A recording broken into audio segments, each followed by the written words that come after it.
अच्छा, ये रोमियो बाब 12 है। अगर मैं आज रोमियो 12 में दाखिल भी हो जाऊं, अम, मैं यहाँ एक मुख्तसर जायजा पेश करने जा रहा हूँ ताकि चीज़ों को उसके तनाजुर में रखा जा सके, ख़ास तौर पर रूमियों की किताब में, जो बहुत अहम है क्योंकि ये नए अहद नामे के खतूत की पहली किताब है। और अजीम रसूल पौलुस रूहुल कुदस के मसा और फजल के साथ एक दाना मेमार की तरह ये बुनियाद रखता है। और ये जबरदस्त है, लेकिन आपको इसे आहिस्ता, एहतियात से और सही तौर पर पढ़ना और समझना होगा। अच्छा, अब पहले 8 अबवाब में वो पेश करता है। क्या मैं इसे हमारी अमूदी यानी अल्लाह के साथ इंसानों की हैसियत से ताल्लुक कह सकता हूँ? ये ज्यादा अच्छा नहीं है। हम सब मुकम्मल तौर पर गुनाहगार हैं, ठीक है, लेकिन खुदा, हाँ, ये कभी ना भूलना कि लेकिन खुदा, ये सब कुछ उसी का ख्याल है। रिहाई का ख्याल भी उसी का है, ठीक है। असल में तुम यसु के पास आ भी नहीं सकते थे जब तक वो खुद तुम्हें ना बुलाता। निजात तुम्हारी, हाँ, तुम्हारी निजात भी उसी का ख्याल है। अच्छा, रोमियो 1 से 8, ठीक है, ये वो अमूदी ताल्लुक है। ये बहुत अहम है। अच्छा, रोमियो 9, 10, 11 यहूदियों से मुतालिक है। तो यहूदी कौन है, उनके साथ क्या हुआ, वो कहाँ से रहे, उनका मुस्तकबिल क्या है?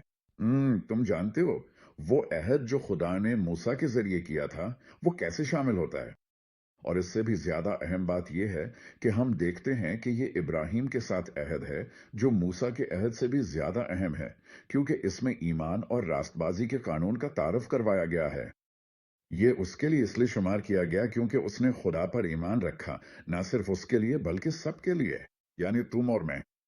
फिर रोमियो 12 से 16, अगर मैं कहूं तो ये ज्यादातर उफकी ताल्लुकात, यानी मसीह के जिस्म के साथ तुम्हारे रिश्ते से मुतालिक है।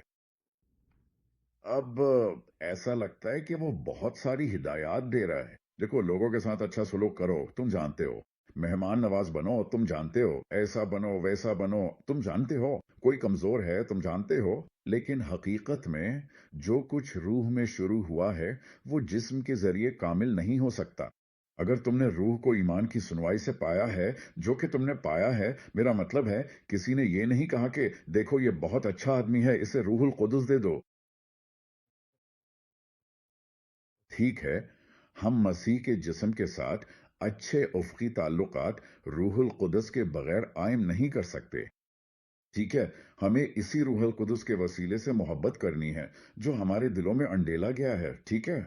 मेहरबानी और मेहमान नवाजी भी, ठीक है, एक फजल यानी इलाही ताकत के जरिए करनी है। ठीक है, हम इस पर थोड़ी देर में बात करेंगे। अरे, मैं तो अभी रोमियो 12 में भी नहीं आया। वापस आओ और भी सुनो।